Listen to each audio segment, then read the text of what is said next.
Welcome to IELTS, TOEFL, and University Academic Vocabulary Part 2. We will learn 5 academic phrases, 5 academic words that you can use to get a high score in all of these areas. So let's start with number 1. So you have a question about the environment and you want to talk about a specific topic, flooding, let's say. We know flooding means when there's too much water and it goes over the river banks. The banks is like the side of the river. So you write talking about flooding, and that's band 5 language. Band 6 or 7 language will be with regards to flooding, and then a comma, and use this band 9 language, within the realm of. So you hear this sometimes when you talk about things like Game of Thrones, the realm. It means area. So it just means inside this topic. So within the realm of education, student agency has been a popular focus. Student agency, super useful for your education essays. It means students can choose how they learn. Student agency, students choose how they learn. So we have within the realm of education, comma, standard phrase you can use on an essay, and then subject and a verb and an object, and in this case, student agency. Students can learn how they want to learn. All super useful for getting a 9. So the word or phrase is within the realm of, comma, subject, verb, object. Let's see some examples. So child obesity. Within the realm of childcare, obesity is an important issue. In education, within the realm of education, discipline is an important factor to consider. In science, within the realm of scientific research, preventative medicine gets a lot of attention. So this word prevent, here up to the T, it means to stop, and preventative is the adjective for the medicine. So preventative medicine gets a lot of attention. And there you go, you have a band 9 phrase right at the beginning of your sentence. This is also good for your sentence structure, for your structure mark, because you have within the realm of scientific research, this is an introductory part of your sentence, subject, verb, object. So this introduction is really nice way to start off the sentence. It's a different style that most people won't use. So let's take a look at number 2.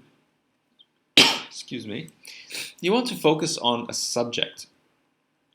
You write talking about discipline in education. Now we know discipline means when students do things wrong, they have some sort of punishment or something that they learn, a way they can learn that it's not right. And that's by band 5 language. It's not too bad, but we can do better. And band 6 to 7, when considering education, comma, and that you notice we have when here. That's a complex sentence. That'll be good for your grammar mark as well. And within this scope is your band 9 language. So it means inside the boundaries, and the boundaries are like how far you can go before there's a wall, basically. So inside the boundaries, I said in the sentence before. Example, when speaking of rural settings, governments have many options for transport. Okay, well, let's just go back a minute. Rural means not city, so we're talking about countryside. Governments have many options for transport within this scope. So we're saying within this area, this rural area that we just talked about, trains are most fuel efficient. So this means we're referring back. This is good for your coherence and cohesion mark. Within this scope is good for your sentence structure mark. Rural is good for your vocabulary mark. Scope is good for your vocabulary mark. So scope means like telescope. So if you have a telescope, it's like glasses, this long tube that you look through and it helps you see far away, like when you're on a ship. The scope is how much you can see through that telescope, through that glass. It just means within this area. It just means within this area. And then you have a comma, so you can use this for any subject. Trains are most fuel efficient. Let's see in another subject how it works. Child obesity.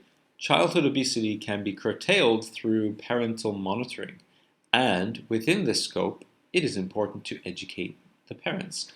So a lot of good stuff for your marks here. First of all, curtailed means reduced. So childhood obesity can be curtailed or reduced through parental monitoring. Now you notice I have the AL here. That is the adjective, parental monitoring. And within this scope, so here we have comma and, which means this is a compound sentence. We have a subject verb object here and a subject verb object here. And this is the introductory element to this subject verb object. So we're saying within this scope, parental monitoring is the scope. That's what we're focusing on. Scope means like focus. It is important to educate the parents. So basically we're just saying there's childhood obesity, parents need to monitor, but within this idea of parents monitoring, we need to educate the parents. So we can't just say parents monitor the children. Within this situation, it's important to educate the parents. So we think educating parents is an important idea. Okay. Again, if you have you want to try using this for all of these, we're only on number 2. But if you want to put this in the comments, your sentence, your version, you can use this. Put it in the comments. I'll check it for you, and try using it in your essays.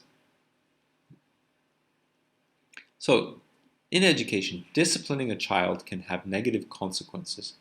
And within this scope, it is important for teachers to be trained sufficiently. So here, same thing. Consequences are like results or things that happen because of this discipline. So we discipline the child, and sometimes there are negative things that happen. Maybe the child feels bad or reacts angrily. And within this scope, so this scope being whatever you said here, it is important for teachers to be trained sufficiently. Sufficiently means enough. More Band 9 language for you. Consequences, sufficiently, curtailed, scope. Lots of good words here. And again, we have a compound sentence, subject, verb, object, and we have within the scope, subject, verb, object. So this is a compound sentence. All right, let's take a look in science. Global warming is not only threatening animals, but also humans who live on coastlines. Within this scope, so now we've put a period. You can do it this way as well, you can separate them. Within the scope, it is important for all humans to work together to stop the problem. Okay, why is this important here that I put the period? Because here, if you wanted to, you could put comma and another subject verb object, because you had an idea here and an idea here that you wanted to put together. And maybe you didn't want these two together, so you didn't put and here this time. Okay, so there's no and here, because we didn't want to connect these. And usually you would do that because you want to connect this with another idea. So you put and here and then a subject verb object. Okay? So again, within this scope, the scope being here. Good. So let's go on to number 3. So you want to say that cities are too crowded and give a solution. You write, cities are crowded, soon they will be uninhabitable. Uninhabitable means that people cannot safely live there. So inhabit, or habit, habitat, this word habit. It's also the same as habit, as in doing a hobby. It's the same root. So this is actually a Band 9 word, really good word. But it's basically Band 5 language. Band 6 to 7, there are many people in cities, comma, and it is expected that soon they will be uninhabitable. So we've used a compound sentence here, which is much better. And Band 9 language, we would say, in a relatively short time, subject, verb, object. So we have this word relatively, and this means in this situation. So we could just say in a short time, but we call it a relatively short time because it's related to or connected to. You notice this is like relative, as in your family. It means it's connected to another situation. So we'll see the examples and you'll understand that a little bit better. In a short time, considering the goals and what needed to be done. This is the definition. Example, in a relatively short time, XYZ city has cut its air pollution in half. Okay, so here's relative. Um, Cutting air pollution in half is a difficult thing.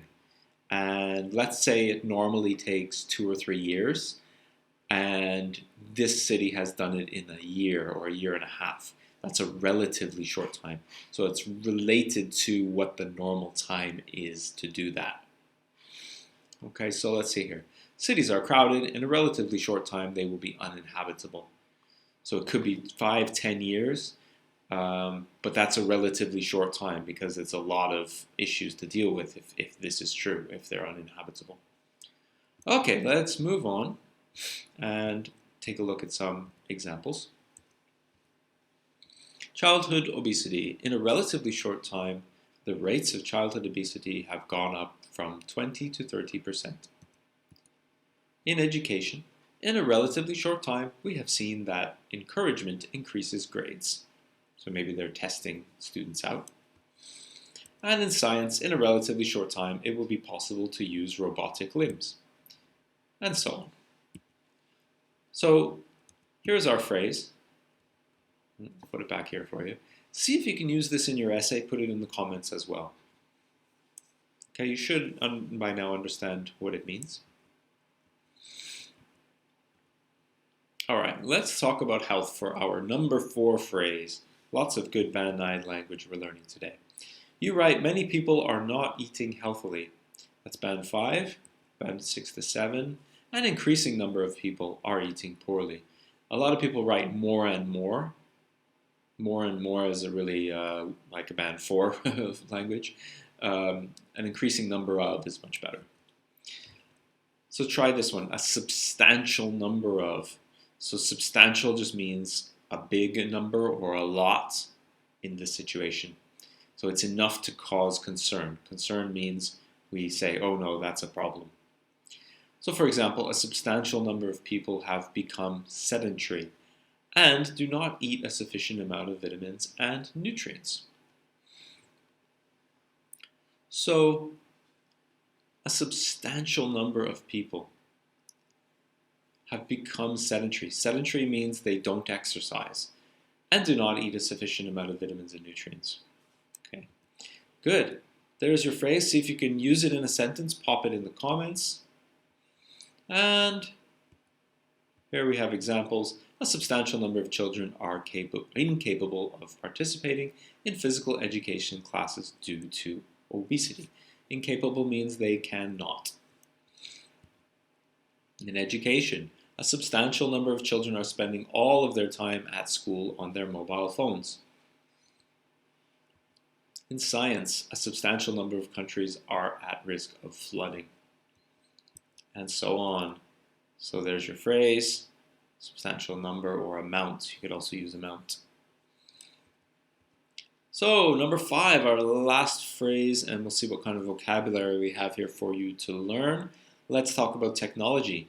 You want to say overuse of the internet is bad. You write, people use the internet too much.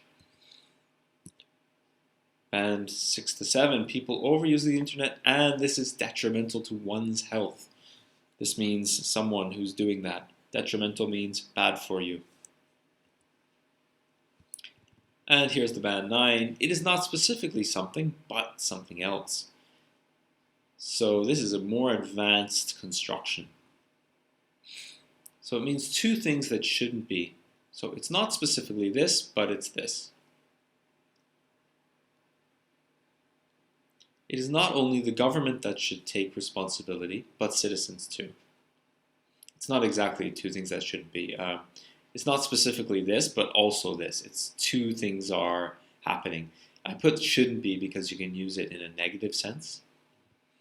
So it's not specifically the pollution, it's the air. It's not specifically the air pollution, but the water pollution that's causing health issues. It could be 2 negatives, but it could be 2 positives as well.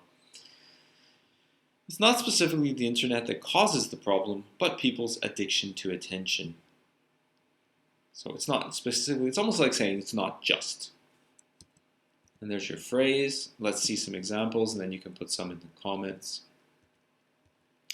It's not specifically sugar that is the problem, but the child's overall eating habits. It's not specifically the subject that causes the issue, but the way in which it is taught. And it's not specifically cars that cause global warming, but a combination of factors. Factors, again, combination of factors is a phrase you could use. And you could actually just use this. It's not specifically this that has caused something, but a combination of factors. So you could change cars and global warming for whatever your subject is and use that. So there's your phrase. It's not specifically something, but something else. Good. Thank you for watching. Comment below with your use of the sentences. Like the video, subscribe for more on the series, and hit the notification bell so you know when I'm making new videos. I'm always making new videos for you. And go to ispenglish.com for my IELTS course. Thank you very much.